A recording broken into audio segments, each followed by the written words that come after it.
Welcome to the Journey of an Aesthete podcast, a comprehensive examination of all things aesthetic, the arts, the humanities, and what it means to be human.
Colman, it's Mitch Hampton. Welcome to Journey of an Aesthete podcast. Hey, thank you so much for connecting. It's great to be here. I'm excited. I'm excited too for so many reasons. I mean, I don't know how familiar you are with our podcast, but a lot of our guests, not all of them certainly, have had many careers in the arts, not just one career, and their accomplishments are extensive. In your case, it's the same, in my view. So there's so much to talk about. There's so much to talk about. I mean, because you've had a career as an opera singer, and you've also are very involved in your Judaism, and you're a cantor, and you've traveled, and so there's so much to get into, or I'd like to get into. Usually what we do is we do it in a kind of a linear fashion, so starting from earlier days and up to the present, in the hope that in this linear fashion, wonderful nonlinear things will start to happen. So I guess in your case, we know each other from Interlochen Arts Academy, right? That's right, yep. Did you want to talk a little bit about those years or Interlochen before we settle into adulthood, or anything comes to mind about that? Oh, sure. First of all, I have to say that I'm not used to talking so much about myself. Okay. I'm a humble guy, and being able to, talk for an hour about myself and my journey. It's a privilege, but it's not something I've done all the time. Okay. But okay, well let's start with Interlochen, of course. So I met you at Interlochen Arts Academy. Yeah. I came in my junior year. How long were you there for? When did you start, Mitch? I did something close to a full 4 years or 3 years. So I think you graduated the year after me, I think, or before. I don't remember, but yeah. That's right. I graduated a year after you, and you deserve some sort of merit badge or something for going to Interlochen for 3 or 4 years, because it wasn't an easy environment. Of course, it was a wonderful, welcoming environment for a young person with some talent, with some drive to grow, to meet other people, like-minded people, to find other ideas. And Interlochen was this macrocosm of ideas, of people, of arts, and those really cold Michigan winters, which I haven't experienced since then. Well, to be fair, you're geographically from close to where the school is, because you were originally from Michigan, right? Yes, I lived about 4 hours away in one of the Detroit suburbs of Southfield. Excellent. So you certainly knew about the Michigan winters and knew about the. But I didn't mean to interrupt. I just wanted to clarify, your origins and. Oh, sure. Yeah. And I remember that we hung out a lot with Quinn Lemley and other people. But anyway, I don't want to get ahead. But go ahead. And you were saying that I should get a merit badge because it was so difficult or unusual. I don't know. I think, it wasn't the regular kind of high school. I remember that people said it was something like Fame, where we went to school. If you remember, we had to attend classes on Saturday, and we were told on occasion there would be tourists coming in to see all the artists at work. Right. So I think our weekends were Sundays and Mondays. And absolutely. We had to go all the way through Saturday. So we didn't other things that we didn't have that was in a typical high school. But it was a very small. It was an isolated place. Like I said, it had some good qualities. I met some incredible people up there, and going to Quinn Lemley, who's a Broadway star and phenom, and I really loved I met you, Mitch, and I loved that you were part of that trio, and it's really amazing to think about now, because I'm 53. It's so many years later, and at that time, everything was happening so fast that it was hard for me to keep up with everything. So I guess I'm sure your situation is similar.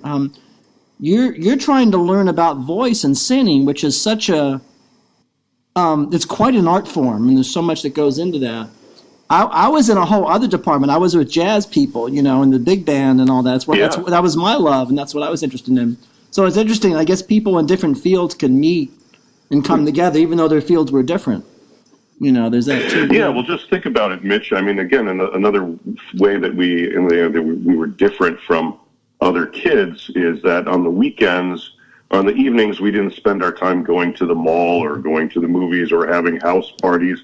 We would go to each other's concerts. Absolutely. And I love to see, you and Clarence Penn and Mitch Redmond. Oh, yeah. Josh Redmond. What was his first name? Josh. Redmond.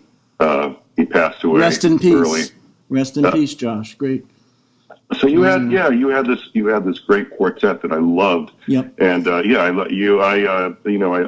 started to love jazz and modern dance. Yep. And I think our experience going there, we were culturally elevated, and I think that was a great way for us to go into the world as well, having those appreciations, not just for our particular art form, my specific talents. My fach, to use an opera term, my category. But it was, it was open, and that's wonderful because you never know where you're going to expand. Once you have some base training. So that was really nice. Yeah, it's great to talk but about. The isolationism was tough. So you didn't. Yeah. So you're saying that parents, part. You didn't see. You had to give up the keys to your car. If you brought a car to campus, we were pretty much stuck there, and that was tough on a lot of psyches for a teenage person. Don't you agree? My experience was very different on that. I had zero stress about any of those issues and zero negative effect. And I think the reason for that is that I didn't have a car, couldn't drive, so that was a non-issue. Number two, I grew up in Manhattan, New York City, and Tampa, Florida. And growing up in places like that is probably different than a Midwestern suburb of Detroit, I'm guessing. And so for me, it was just like I was just in this new environment. And I guess I was just so overwhelmed by the newness of it and all the people I met, including yourself, that I think the interesting aspect of that made up for these problems that you say some people did have. I mean, my heart does go out if those are issues. Again, we're all different, and I didn't know. I never felt really that isolated because I was trying to learn how to play the piano well and meeting musicians, and I guess I was consumed by that. Mm-hmm. But talk a little bit more about this other thing, because that's something that we should explore if it's important to you. Because is that in the nature of boarding schools in general, or is it just that Interlochen in particular, or you think, I don't know. What's your thoughts on that? I don't have I really don't have a whole lot of experience with other people going to boarding school. I think we had a very unique experience. I know that I have a son. He's 16, and we were considering having him attend. Thank you. We were considering having him attend Interlochen as well, maybe even for his senior year. I thought it would be a great experience for him. But he was like, "Dad, if you ever did that, I would never talk to you again." Wow. So, I mean, to his realm, he's got close friends that live locally, and that's a different experience. I think when you're in a boarding school, people are from all over the place, yes. And the hard thing is when you graduate and it's all over, and trying to keep all of your friendships connected. And I think with the onset, I think we live in a great time where we have social media. We're able to keep in touch with people. I think that's we both. I think after Interlochen, I went to University of Miami. Oh wow! I got a scholarship there, and that was a really big place for fusion, for jazz fusion. Yeah, I was just as their see that. Yeah, if you mind, I'm going to interject. Hold that thought, Colman. I almost went to University of Miami. I auditioned. I was going to go, and I was really, really into. I shouldn't say really, but I was not against jazz rock fusion, and I wasn't against playing some of that kind of music, although it wasn't my first love. And so my career could have gone in a whole different direction had I gone to University of Miami. I know John Redmond went to University of Miami. I think he may have gone. Amy Lindquist went there. Right. I don't think she was in your class. Christopher Hildebrand, Yep. Christopher Sheldon Brand he was not in your class either, but he was in my class. Yeah, we had some Interlochen people go there, not too many. What I wanted to say to say further about that, about my decision, I made the decision to go with the East Coast, Boston, where you are now, and I decided on Union Conservatory of Music, and I guess, you know, those things are. I think the musicianship and the history of Boston, you know, Chick Corea, and you know, really more. I don't know what word to use. More the straight ahead jazz tradition, hard bop tradition. I felt Boston was a big part of that, and that did influence my decision making. You know, George Russell was there, and a lot of great jazz musicians taught at NEC, and so you have to make these decisions, right? And so I guess I decided on Boston, and I figured, well, I grew up in Florida. I wanted something different. So I didn't want to go to what was similar to where I had grown up. Totally different. So I made that decision. But, you know, those are the things in life when you don't know. Yeah, I mean, there's so many ways we can go in life in our young years. Yeah. When we're searching for ourselves in university or otherwise, that really affect us. Yeah. But I kind of had a similar situation where I stayed in. I was at University of Miami. I had a lot of fun. I found a wonderful voice teacher, and it was fun. But I definitely wanted more, and I actually the following year I transferred up to the Boston Conservatory, also in Boston on the Fenway, and I think that's how I reconnected with you. I think you had a gig. I think it was 1987. Wow. I can date myself for dating us. Where you were, there was a jazz club. I believe it was in Somerville, and I don't know the name of the jazz club. But it probably would have been. It probably would have been the Willow Jazz Club. And so yep, that's right. That's it. Yep, the Willow. Yeah, it was kind of a rundown place, you know, and they served drinks, and the tables were shaky, but the music was raw and good. It was raw. It was wonderful. How come you didn't go to Berkeley? If I may ask. I didn't go to Berkeley mainly because I did want to have a real close proximity to classical musicians. So it was that reason. It was because there was such a strong, you know, symphony players and wind players, and so it was precisely because there was that strong department at NEC. You know, Oliver Messiaen would come and do master classes. You know, John Cage was there while I was there, and I wanted to be next to that. And so it was really part of my eclecticism and my belief in aesthetic diversity. Also, musically, I didn't want to be at a school which was only for popular music or mainly for popular music. And I wanted to be at a school that had a lot of string players around. So that's sort of the short answer, I guess, if that makes any sense.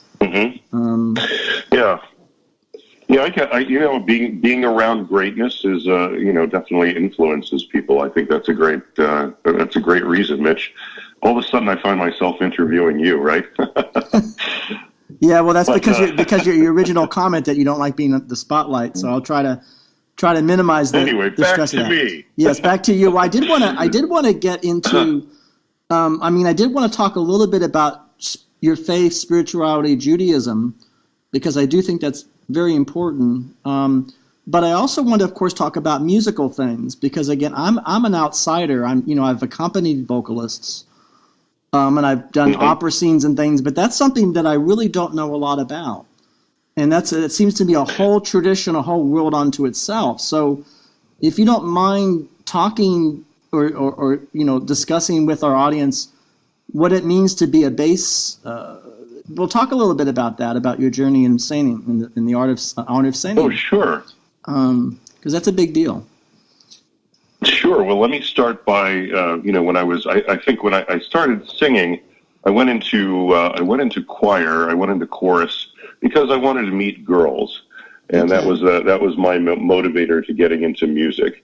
And I was encouraged. So my teachers found that I did have a talent, and I had actually an unusually low bass voice for a 13-year-old male, mature voice. So I was able to, kind of ride on that because it's hard to find a good bass in choirs. So I was able to make some leaps and bounds to be accepted in some high-level choirs and singing. That said, I remember my first influence in opera was Luciano Pavarotti, and my mother took me to a concert at Fisher Hall in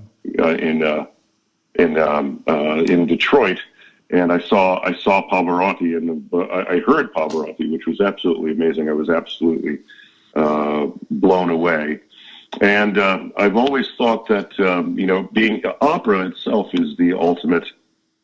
It's the ultimate art form, because yes, you have the music, you have the acting, you have costumes, you have the lighting, you have to coordinate with the orchestra and all of the stagecraft. Yep. And certainly it's kind of insane that you are let's take an opera named like Carmen, popular opera Carmen, that it takes place in Seville, Spain, but the opera itself is sung in Spanish.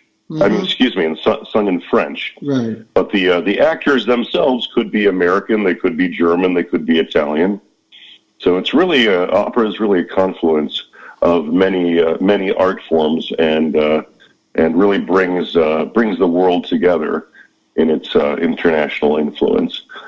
So I was a natural actor. I felt like I was, and I always felt like, I tried not to be the bass. Having William Warfield and Kurt Mull, Sam Raimi, and all these big basso profundo names, and I never fit into that category. I always felt like the voice, no matter what voice type, it should be a beautiful sound, no matter what you do. Yeah. Of course, if you're playing someone angry and whatever, but you should still be able to sing beautifully and be able to project. And I had what was considered like a lyric bass voice. I had the range of a bass, but I was able to move. I was able to sing the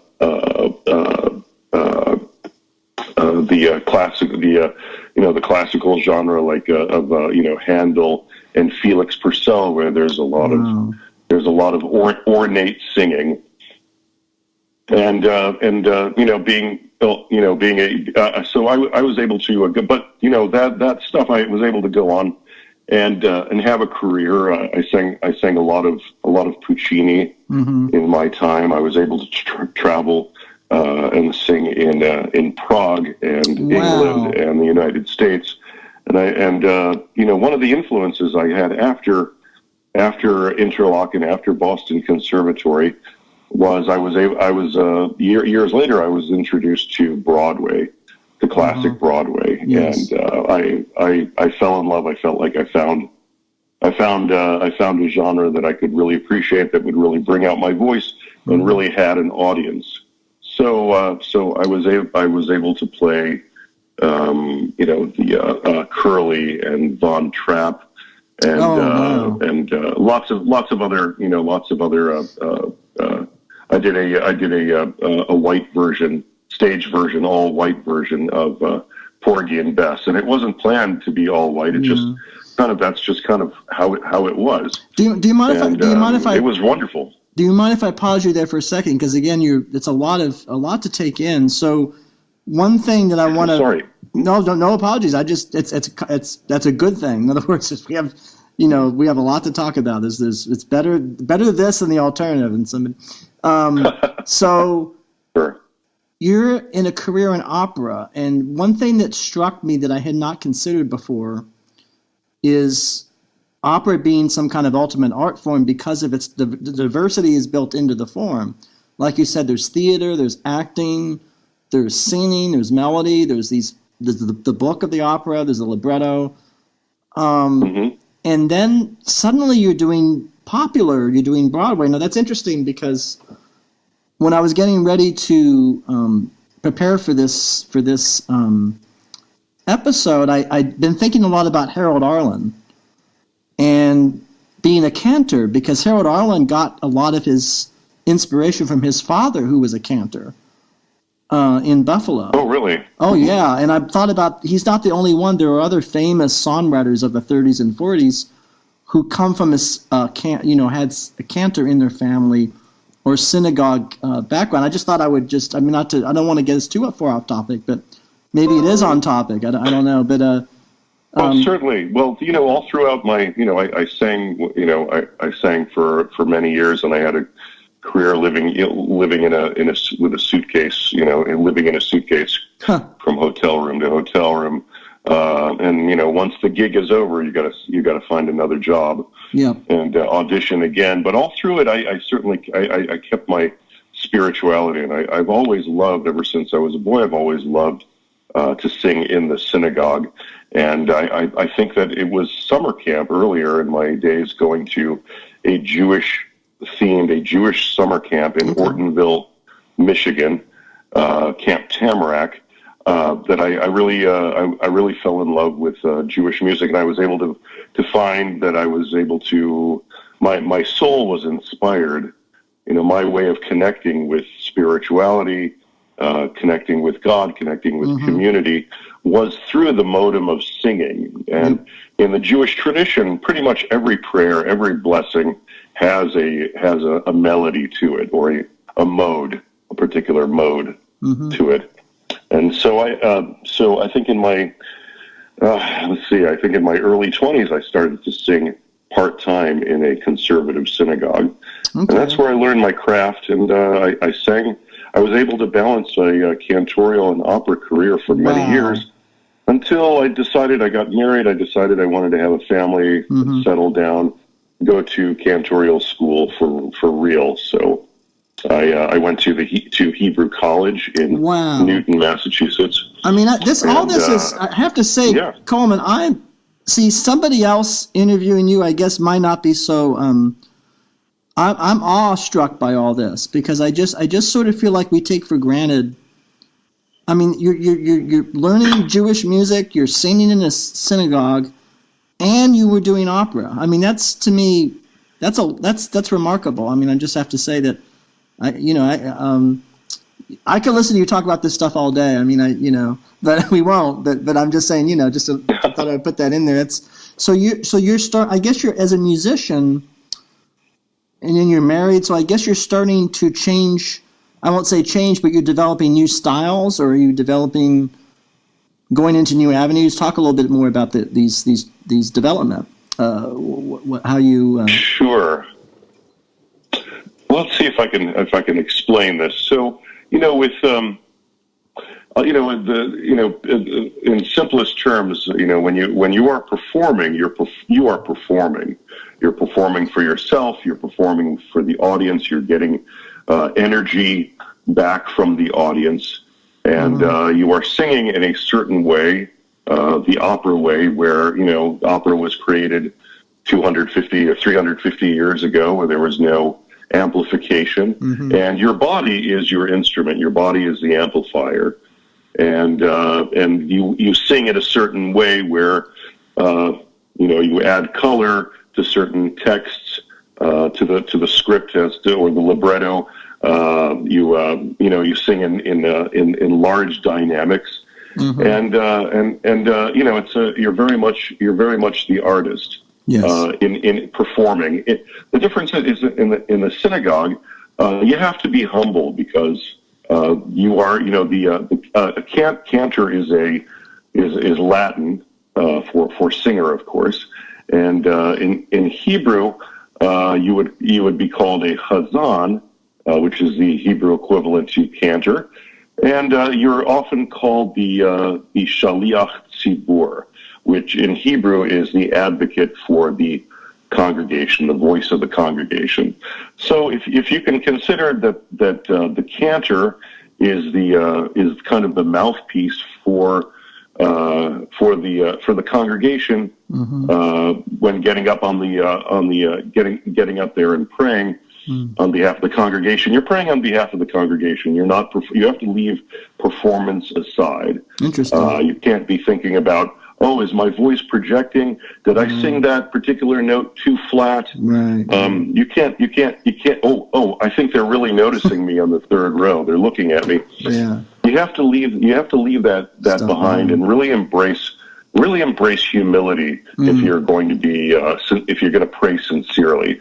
I know there are a lot of cantors who perhaps back in the, I would say more the golden age of cantors, which perhaps died 20 years ago, is you have these amazing voices like from South Africa, the Kosovitsky brothers, or Josela Rosenblatt, who is the greatest cantor of all, who actually was given a year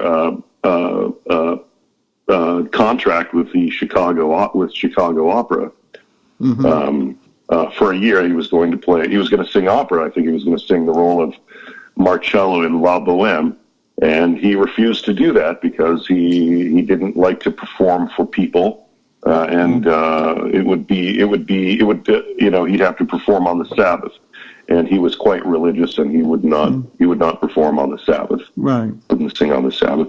But anyway, to be a cantor, you have to leave that behind, and you have to leave a little bit of your voice behind, because there's congregational singing as well as solo inspired singing. I like to kind of call it, there's participatory listening and participatory singing, and the cantor has to kind of know his congregation, and kind of has to know where what prayers deserve what, and having that artistry of going from congregational singing all the way to solo singing, stringing one prayer to another, and and also, like I said, also the technique is different. You don't sing full voice. Nobody really wants to hear an opera singer. That's actually kind of a turnoff nowadays in the synagogue. So you kind of have to turn off your voice and embrace a kind of cantorial style that I think is unique and is beautiful, and certainly has to be taught. You say it has to be taught. I mean, this is fascinating because, there's so many things, like the details that you're discussing now are things that are so important in the arts, and actually a lot of people don't think about these kinds of things, or they're not aware of these subtleties that go into, in the case of a synagogue, go into a elevated or great, or I don't know what word to use, a more truly spiritual service, and doing an aria or doing, I know it's interesting. So there are connections and differences, right? There are similarities. So you're saying, when I'm in the synagogue, I have a responsibility, and I have to do this different kind of singing. That's fascinating to me. Yeah, not to say that you can't find spirituality in the concert hall. That's, of course, sure. I've found lots of spirituality there, and I know even in performing, I'm sure, Mitch, with especially with jazz, once you get in the groove, you can just go on and on and on, and you don't even remember what you did.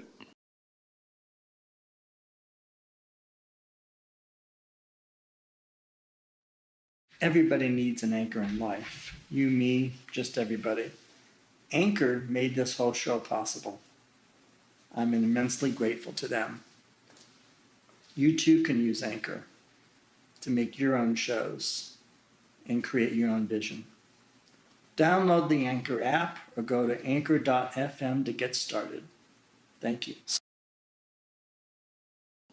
And it's for me completely a spiritual endeavor. I don't want to get too pretentious or talk too long, but it is. Yeah. It's pretty serious in that respect. But I guess it's interesting because a lot of lay people or people that aren't trained in singing or might find this interesting because they may not have thought about these various things. And you're someone that said you were living out of suitcases for a period of time, so you've had. And now, and you've been, so then you found yourself fortunate to become part of a synagogue or part of a community. That must have been beautiful. So,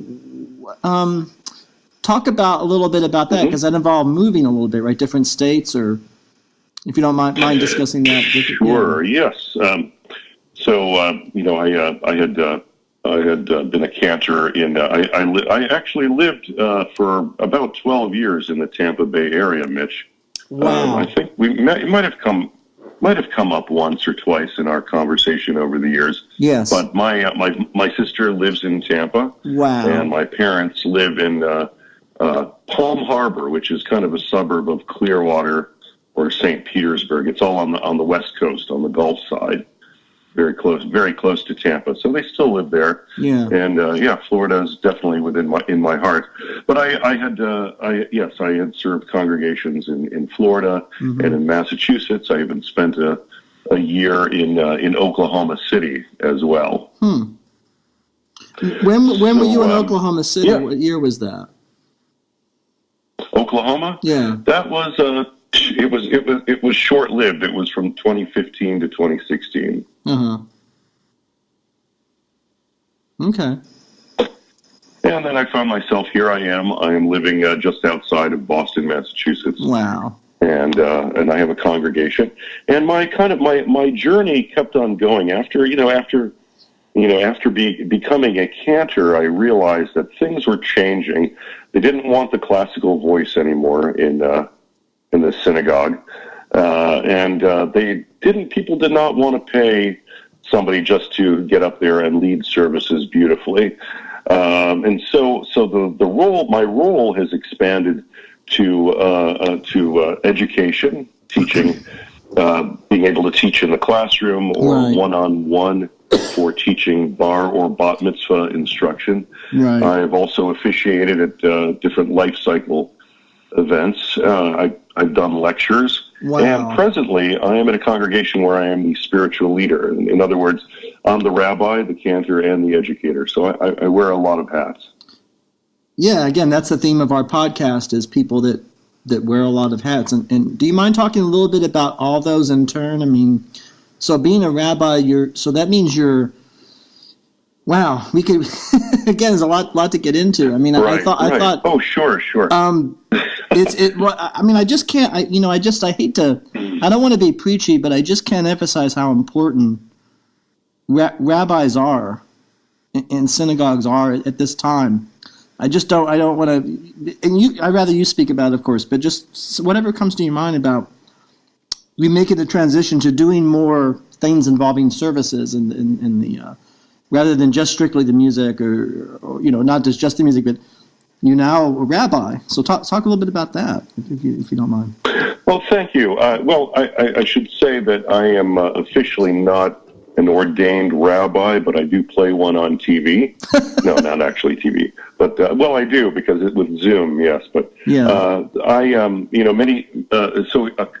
definition of a rabbi is a teacher. Mm-hmm. But in this country, over many years, the rabbi has become the heart and soul, the spiritual leader, the heartbeat of a Jewish community. Mm-hmm. And but over the years, people like myself have also been invited to take on the role of rabbinic type of duties. Mm-hmm. So I've had training and experience where I'll do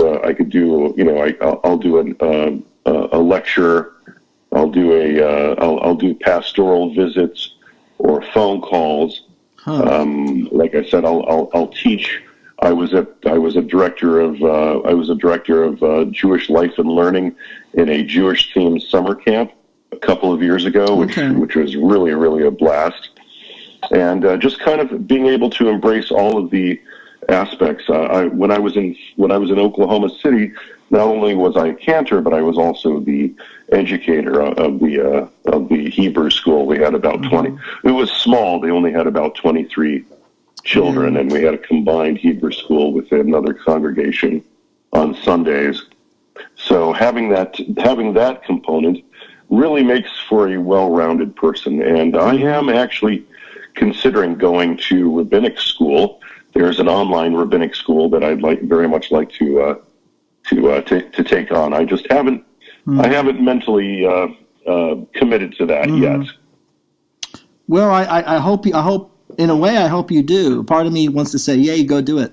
I don't know why, but I would certainly encourage you in that if you did that. You said you mentioned something being a blast. What about that particular summer camp made it a blast as opposed to other summer camp experiences you had or have had, or other? What comes to your mind about that particular place or time? If you don't. Yeah. Well, let's see. Well, this particular summer camp is an overnight camp. It was, I believe, it was for 8 weeks, and camp is a lot to go back to Interlochen. Camp is very much a microcosm in itself, and it has its own traditions, and people are very close. And camp is a way, of course, to have fun, to be with a chance for Jewish kids to be with other Jewish kids, and to celebrate holidays and culture. They had Israeli kids students come in to be counselors. It's really wonderful, really wonderful to be there, and in the wonderful in the way that we were able to learn about that component, that Jewish identity component in every child, in a relaxed way. We were not in school. We didn't have to be behind desks. We didn't have books. We were outside. We were in nature. We did fun things.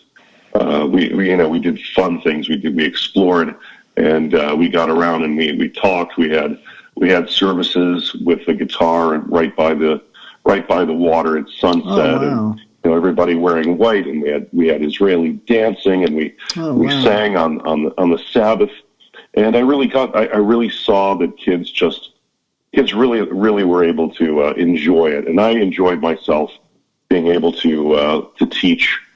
Everything's a teaching moment, Mitch. Okay. So being able to teach kids and give them a pride in their Jewish identity in a relaxed way was very rewarding. I would say it was exhausting, but it was very rewarding. So you definitely answered that if you're doing that by the water and you're learning or teaching Israeli dancing, and you're in nature and with your faith, and that is a blast. definitely made that express that. And I was able to bring that in, a little bit of that into the classroom too. Okay. Having fun with learning is a really good thing. Yep. So as you're involved in these considerable practices or jobs or callings, you might could call them callings, is there a part of you that is still involved in any classical voice projects, or is that something that is that something that you're not doing at the moment, or you'll come back, or what? I'm just wondering how you... Well, because of COVID, there's not a whole lot that I'm able to do professionally. Yeah. Classically, do I keep up? I could probably keep up my voice a little bit more, do more practicing, certainly. But I guess everybody can. Yeah, they can probably devote a little bit more on their way. But I'm certainly finding my life to be fulfilling. Something that I didn't say before was this congregation that I'm with right now. Not only am I the spiritual leader there, but actually we hold services at the Interfaith Center of Westfield State University, which is a state university in central western Massachusetts. And part of my position is being the Jewish chaplain to the Jewish students of the university, and that's a really fun and fulfilling role. And again, it is it's being able to influence and guide and be a touchstone to Jewish students who in college who are trying to find their way, trying to identify themselves, and that's a wonderfully meaningful thing. So I am finding, my job as a cantor, spiritual leader, chaplain, pastor, father, husband, those things fill my life with so much meaning, maybe even more meaning than being up on stage and singing Don Giovanni and having the adulation of everyone. Yeah. It's a different kind. Now, that's not to say that I don't still like that, but I found a place in my life that is fulfilling and maybe simpler, I would say, and I'm kind of I guess I'm kind of liking this time of my life. Yes. Except like you, I'm just a year younger than you, but I'm finding aches and pains and other things to bitch about. Well, that's part of being physically. Got to work physically a little bit harder than I used to. Oh yeah, I mean it's part of being Gen X, right, and part of being in our 50s, and there's a lot of certainly a lot of commonality there. Yeah, and I'd love to talk about any of that if you wanted to, but is there? It's kind of I don't know how to formulate this question. Is there, let's say, 1, 2, 3, 4 items or things that are coming up in your spiritual work that seem, I don't know what to say, if urgent or most important now and the times we're in now, that you might want to discuss or reflect on and offer to the audience? It could be, doesn't just be one thing, it could be a couple things or 3 things that you think, this thing is important, or this thing is something my congregation is bringing to my attention, or this is something that people talked about at camp, or whatever you want to talk about, just whatever, comes to mind. Sure. Well, it's a big question, but it's certainly something that's important. I would, ever since I could remember, I feel like I feel like there needs that a role that I should be giving is giving a sense of, as I said before, a sense of identity. I feel like religion in this country is becoming watered down. I think congregational attendance or membership to a Jewish community is going by the wayside. We have a positive and a minus. We have more interfaith unions. Jews marrying non-Jews, and that in itself, actually, I think that's a plus. I'm very much for inclusion. Right. But kind of the downside is that perhaps the commitment to spirituality, to faith, is being lost and watered down. And I've always thought that it was my goal to bring in the importance of making a person proud of their Jewish heritage. They're part of their Jewish identity, which is part of their overall identity. Making them proud of our history, of our beliefs. Having fun with cooking, being able to make fun of ourselves, because humor is a really big thing. If you can't, Jews make fun of themselves all the time. No. And if you can't laugh at yourself, what's the point? Wrong with you? Yeah. So I with me being in a teaching role and in a camp role, is that giving kids feeding kids a Jewish identity is very important. I should say with inclusion, I'm probably one of the only, I might be the only Jewish clergy person you'll ever meet, Mitch, who has I'm in an interfaith relationship. My wife was born and she's a Methodist. But she knows Hebrew very well. Oh, she knows. She knows all this stuff. Whoa! Let's slow down. This is amazing. So that's kind of a. So you met. I know that you're in a new relationship. So I wanted to say congratulations on that. But other than that, I knew no information or details about that. So you married a Methodist woman, correct? Yep. She's not Jewish. She actually went and she got her degree as a music minister. Oh, so wow. She is kind of like a cantor in the Methodist world. And you said she learned Hebrew, knows Hebrew. Well, when we had our relationship, we met 7 years ago, I guess, in Florida. I guess almost 8 years ago. Wow. And she was Jew curious. Can I just say that? Can I make up a word? I've never heard it, but it's just news to me. I don't know about it, but okay, go. I'm learning about it. I think the Christians talk about their Jewish roots, enhancing their faith, their spirituality. And she attended services. She attended my adult Hebrew classes that I had, and other cultural classes. She's embraced it. She doesn't bring pork into the house. Okay. And we celebrate Jewish holidays. She's a nice singer. She's also a violinist. And for the past couple of years, she's been playing for a High Holy Day service for me. One of my High Holy Day services. She's been playing violin. And people comment on the violin playing more than my voice. I think she's doing something right.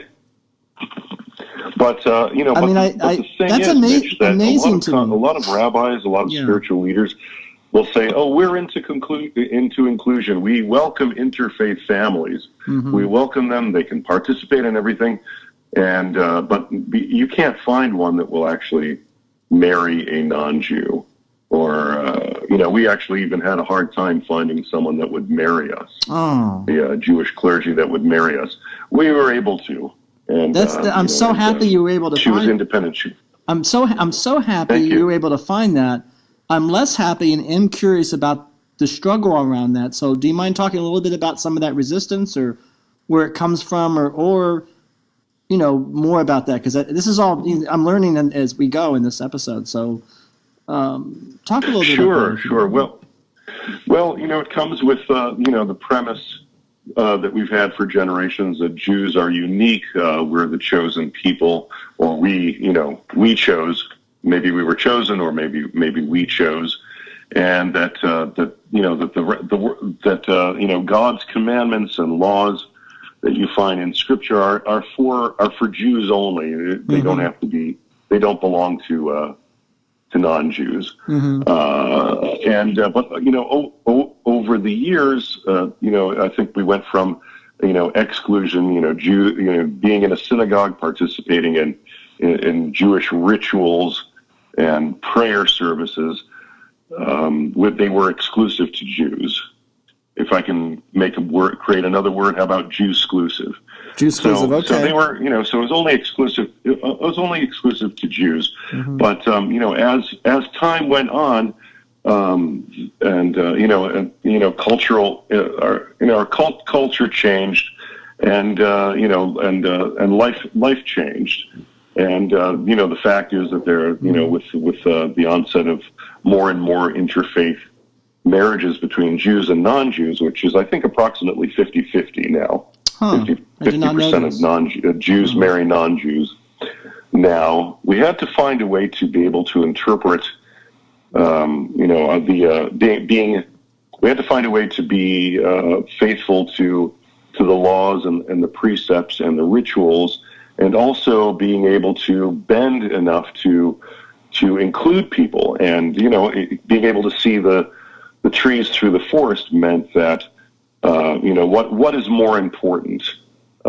Is it the laws of exclusion, or is it the law of loving people, loving your neighbor as yourself? And I think that the latter has really won nowadays, and that if people are willing, if people are respectful, they can certainly be included. But as you said, we do have a long way to go. And right now, they're in the three denominations of Judaism. We can talk about that, but we have a more traditional and non-traditional and kind of traditional denominations, and of course the more liberal and non-traditional congregations are more accepting of non-Jewish spouses, of interfaith families, than the traditional ones. That said, right now, even in the liberal movements, clergy are not allowed to marry outside of the faith. Jewish clergy are not allowed to marry outside of the faith. I've taken my matters into my own hands because it's my life, and perhaps people don't like my union. Perhaps people want to judge me, but I know right now I found an inclusive place. I believe in walking the walk, not just talking the talk. Oh yeah. Well, that it's all good. Everything is good, but it's not good for me. Yep. How can you even respect someone who says that? Not to put down my fellow clergy. Everyone has their ideas and their opinions and their beliefs. Well, Colman, I have the most open heart right now that I can have. I think I think that it's ideal that you are on this show. I mean, the more that I hear you discuss your life, the more relevant everything seems to me. So I'm happy you're here to discuss this. I can't help circling back to your rabbinical studies. Do you think that in doing that will be one of the themes of attaining that, is to try to put forward, walking the walk that you're walking and trying to continue the form of spirituality that you found and faith that you found, and as a force for good in the world, not just America but the world. What do you think? Yeah, I believe in this. There's this concept that the Jews have that we live in a broken world. Yep. That we can't and the concept. Perhaps you've heard of the word shalom, which which in Hebrew means hello or goodbye. It also means peace, and that we can't really attain peace unless we have all those pieces together. P-I-E-S-E. In order to get P-E-A-S-E, peace. Yep. And that the Hebrew word for peace also means wholeness. So we can never live as a society. We can never live in wholeness if parts of our society are fractured. Yep. And that every person can do a little bit. It's not up to us to fix the world's problems, but we can do our share, one little bit at a time. And something that I started doing, Mitch, just 6 weeks ago, was just having this, having live on Facebook, having a 10-minute healing service. Yep. And it's every Friday at 1:00. It's not a big deal. I talk a little bit. We'll chant a little bit. We'll say prayers of healing for people who are in need of healing. And especially now, people are, COVID is still a real thing. People are still dying. We're not out of the woods.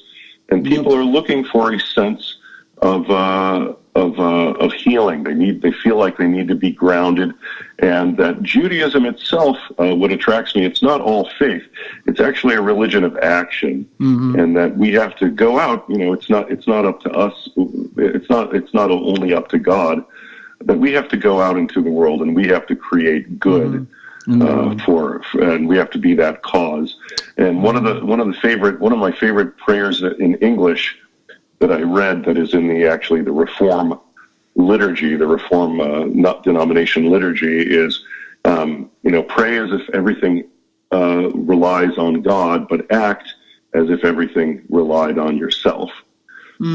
So going into life saying that we are partners with God in the continual act of creation, and being able to be inspired, whether you're inspired by the words of the Torah, whether you're inspired by tradition. We have to go out and we have to do good, and it's not only for us Jews, but it has to be for the entire world. And we're also taught that we were created in God's image, so we can see a little bit of God in every person. I mean, it's there. We just have to be open to it. And that's how I like to live my life. And now my little healing service, it's just for me. I don't get any money for it. Wow. I just do it out there, and people are very thankful and very happy. Sometimes we can have one person tuning in. Sometimes I think one time we had we had 48 people tuning in at the same at once. So it's whatever you get. Leaving your ego at the door ahead, really leaving your ego at the door opens up to more possibilities of love. Well, that makes me. That's the famous Quincy Jones quote, right? That we are the world. That's what he said. Put that on the door, right? At the recording studio. Oh, I love that. Yes. Yeah. So that reminds me of that. How is Quincy? Oh, I don't know him personally. I'm just saying you're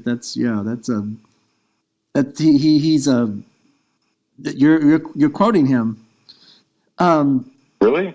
Yeah, that was his famous quote. I think he put when they recorded that "We Are the World" song. That's what he put up on the recording studio door for all the Bob Dylan would see that, and Stevie Wonder would see that, and Ray Charles as they went through the into the studio. Leave your ego at the door. So yeah, I'm just very moved by what you just said. I really I can't think of a more beautiful conclusion to an episode than what you expressed there. And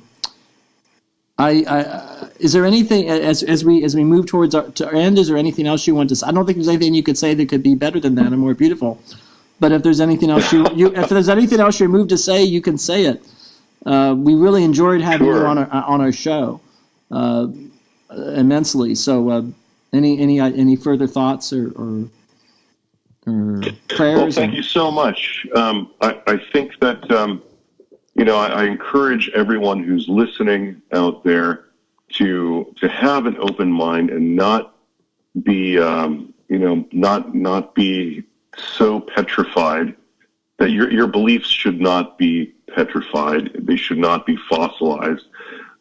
People should not be putting up walls around their beliefs, their families, their states, their communities.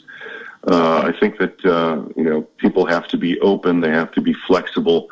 I encourage people to think about the greater picture. Think about bridging the past with the present and looking into the future, and looking into the future with positivity. And I ask people to trust people a little bit more these days. It's not easy to do, but we're not that dissimilar. Everybody is struggling for a piece of something, some goodness for themselves and for their families, and for the world. And I want people to not be afraid. I want people to explore, to take the lessons of the past, to think about all of those generations of people who have made it possible that we are here today, living like how we are today, and all the good things, all the blessings that we have, and to take that and to always walk around with an attitude of gratitude that nothing would be possible. Not everything, 100% of our success could not be because of us. It could be because of a higher power. Yep. And also all those people in the past, that piano teacher in fourth grade that encouraged you to keep doing scales. Yep. Mitch. That was Violet Mendizi. Actually, I'm still in contact with her. That was Violet Mendizi. She was great. So yes, that's so all those people are bricks to our success now and going forward. Oh, well, thank you, Colman. Colman, thank you so much for being on our show. And I really enjoyed this occasion. I also thank you for your ideas and your stories and your generosity. So thank you, Colman. I really enjoyed this. Oh, you're welcome. Thank you so much for this opportunity. I've got, like you said, I could probably go on all day. Now I can't stop talking. I'm going to have to bug my wife now and talk to her. Well, thank you, Colman. Thank you so much, Mitch. I appreciate the opportunity. Hopefully we can do it again, and I wish you much success, my friend. Yes, same with you. Thank you.